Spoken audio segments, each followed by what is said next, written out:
Marine veteran and 2020 Democratic presidential candidate Seth Moulton brought mental health and post-traumatic stress disorder in U.S. veterans to the forefront of his campaign.The Massachusetts representative described his time serving and his experience with PTSD after returning home after 4 tours in Iraq, specifically after seeing children wounded in the war-torn country.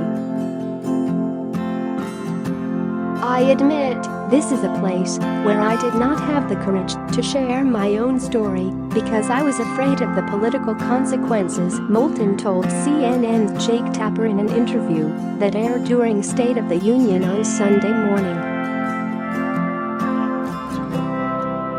He is just one of the 24 Democratic candidates running for president in 2020 and usually doesn't even poll within the top half of candidates among likely Democratic primary voters.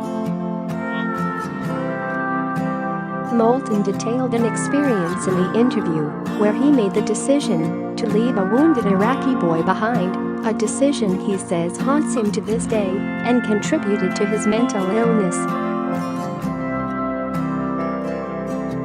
"The Marines just a few hundred yards ahead of us shot up some cars and buses that they thought were full of enemy troops. But at least one car was an Iraqi family just fleeing the violence," the presidential candidate recalled. "There is a boy, probably about 5 years old, lying in the middle of the road, wounded and writhing in pain," he continued. "At that moment, I made one of the most difficult decisions of my entire life, which was to drive around that boy and keep pressing the attack because the stop would have stopped the entire battalion's advance. It would have endangered the lives of dozens, if not hundreds, of Marines," he said. "But there is nothing I wanted to do more at that moment than just get out of my armored vehicle and help that little kid." The veteran said he thought about the particular instances all the time after completing his last tour and being discharged.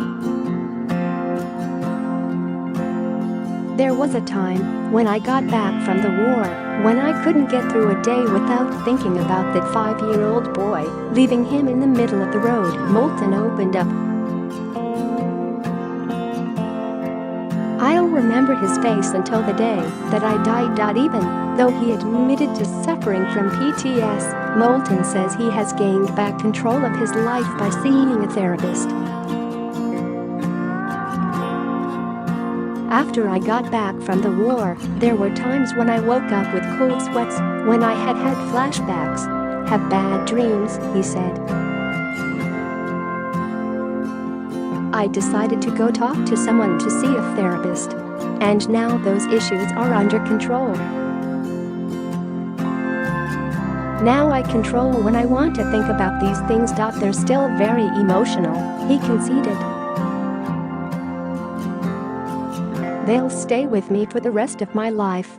But I have a handle on them." Last week, Moulton unveiled a plan that would improve mental health coverage ahead of a multi-day veterans mental health tour, where he made stops in his home state, South Carolina and Nevada.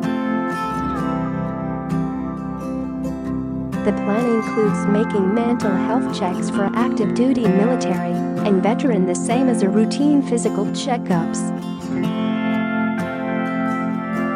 The plan also proposes doubling the number of Defense Department health professionals and increase the budget by $500 million for those suffering from mental health issues.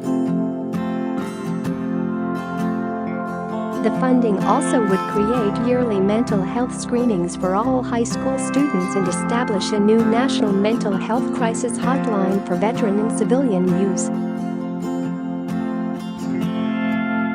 At this point in the election cycle, it's not likely Moulton will win the primaries, as he has still not qualified for the first 2 Democratic debates in June and July.